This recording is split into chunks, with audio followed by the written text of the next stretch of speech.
बहुत हौसला बढ़ाया। फोटो भी ले लिया इधर आ बहुत हौसला बढ़ाया। फोटो भी ले लिया इधर आ नारी शक्ति जिंदाबाद जिंदाबाद जिंदाबाद नारी शक्ति जिंदाबाद जिंदाबाद जिंदाबाद नारी शक्ति जिंदाबाद जिंदाबाद जिंदाबाद जय भवानी जय भवानी राष्ट्रीय तैमूर पार्टी जिंदाबाद जिंदाबाद जिंदाबाद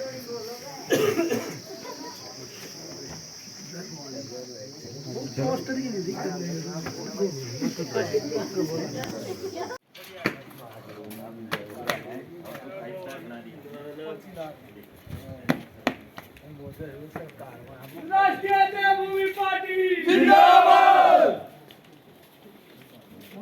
जय भवानी जय भवानी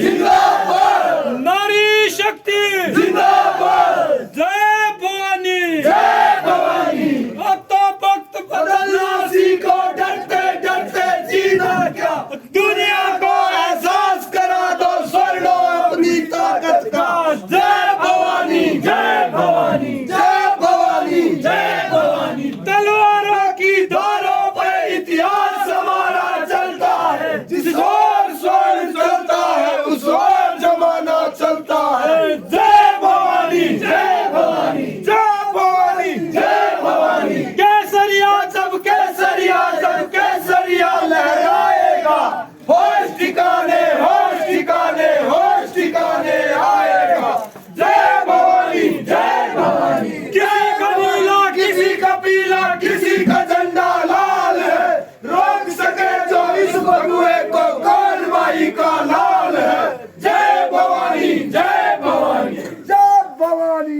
जय भवानी। अब हमारे साथियों को जो हमारे बीच में भी आर्थिक रूप से पिछड़े हैं जिनकी समस्याएं हैं उन्हें भी सबल किया जाए। तो ऐसी क्या उनकी समस्या है, ऐसी क्या उनकी मजबूरी है कि सिर्फ स्वर्ण समाज को वो जो है सबल करने से पीछे हटते हैं। क्या स्वर्ण समाज इस देश का नागरिक नहीं है?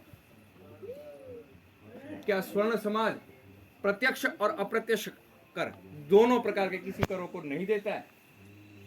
ये सोचने का विषय है। कुछ लोग कहते हैं कि हम तो जमींदार है जी, हम होगा तो टैक्स काट दिया, क्यों नहीं कटता है? कल कहीं हम चर्चा कर रहे थे कि जी एक चूल्हा टैक्स कटता है, बाकी कौन सा टैक्स करता है? बसों में आप सफर करते हैं, किराया देते हैं, तो क्या उससे टैक्स कटता नहीं है? आपने अप्रत्यक्ष रूप से उसको किराया दिया, लेकिन प्रत्यक्ष रूप में उनसे टैक्स वसूल करती है सरकार। आप भोजन खाते हैं, पैकिंग का कोई भी सामान आता है या आप सामान बेचते हैं, मार्केट में जाते हैं, मंडियों में आप जाते हैं, तो मंडियों में जो आपका सामान जाता है उसके ऊपर भी मार्केट फीस कटती है ना। तो अप्रत्यक्ष कर हम जीवन भर दे रहे हैं, लेकिन उस गाड़ी कमाई का एक निश्चित हिस्सा समुदाय विशेष के लिए वो सरकार 70 सालों से देती आई है। तो अगर हमने भी मांग लिया आर्थिक आधार पे सबल लोगों के लिए नहीं, दुर्बल लोगों के लिए, तो हमने क्या अन्याय कर लिया? हमने किसका शोषण कर लिया? हमने अपनी जमीनें दे दी, मुजारा एक्ट में भी, कंपनसेशन में भी, और 1947 से पहले जो हमने अपने राजपाट छोड़ के सरकार के लोकतंत्र के अधीन दिए, तो हमने क्या गुनाह कर? क्या हमारा ये पूछने का अधिकार नहीं है? ये विचारणीय प्रश्न है। मेरे बुजुर्ग बैठे हैं, शायद अगर किसी को ध्यान हो, इन लोगों में उस तरह की विपत्ति किसी ने झेली हो कि कुछ लोगों के हालात ये थे कि अपने घर में 2 वक्त की रोटी नहीं थी, लेकिन जमीन 80 बीघे से ज्यादा थी, पर छोड़नी पड़ी। उसके विरोध में हमको एक शब्द नहीं कर पाए। जब समय आया कि सत्ता बदलनी है, तो एक पक्ष प्यारा, भाई यहाँ से एक ही तो तरफ को वोट मिल रहे हैं, जिसने उसको थोड़ा चुग्गा डाल दिया वोट उसको मिल रहे। इनका पता है झंडा 5 साल के लिए एक पार्टी का उठाएंगे, 5 साल के लिए दूसरी पार्टी का। उनकी भी चौंचलेबाजियां दोनों की सेटअप है। भाई 5 साल तुम खाओ, 5 साल हम खाएंगे। भाई पिछली बार तुमने कितना खाया? कभी उन्होंने आपको कभी प्रश्न उठाते आपने संसद में देखा? नहीं।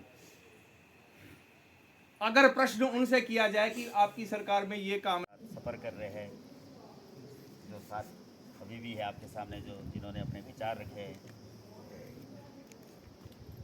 मैं आपको अपने बारे में पहले तो अपना परिचय देना चाहता हूँ, क्योंकि हमारी कोई ऐसे ही नहीं है कि पुरानी पार्टी है, नई पार्टी है, अभी हमारा नया नया सब कुछ है। तो पहले तो मैं चाड़ना से, गांव चाड़ना है मेरा, और मेरी तो पहले आप शायद पहचान है सभी से थोड़ी बहुत। मेरी बहन आपके यहाँ है, यशोदा नाम है उसका, और जो काकू राम जी है नायब तहसीलदार जी, वो मेरे जीजा जी। ये तो मेरा परिचय हो गया कि आपको पता लग गया कि मैं चाड़ना से हूँ। और दूसरी बात ये है कि मैं आपके जो कैंडिडेट उम्मीदवार के रूप में आया हूँ, ये इसके बारे में मैं आपको पहले बताना चाहता हूँ। ये जो सब लोग मेरे साथ आए हुए, तो हमारी जब नई नई पार्टी बनी तो हमने देखा कि भाई इसमें किस तरह हमने काम करना है। तो जब मेरे पास आए तो मेरे पास सबसे पहले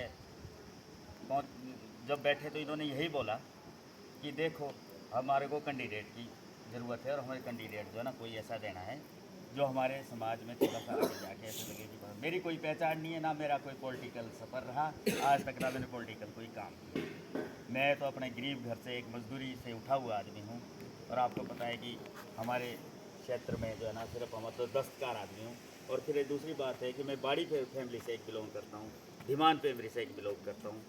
तो जब ये लोग सारे आए तो मेरे को जब सुनाया अपना दर्द, तो मैं अपने आप को सहन नहीं कर पाया।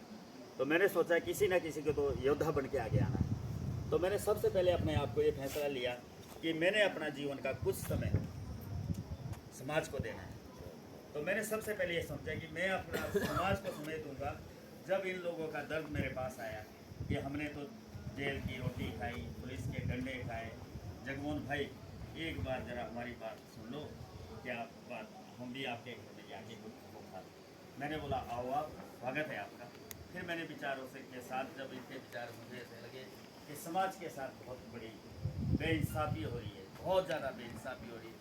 इतना जन्म ले चुका है हमारा समाज, इतनी बुराइयाँ पनप गई है कि जिसको रोकने के लिए किसी न किसी को योद्धा बन के आ गया।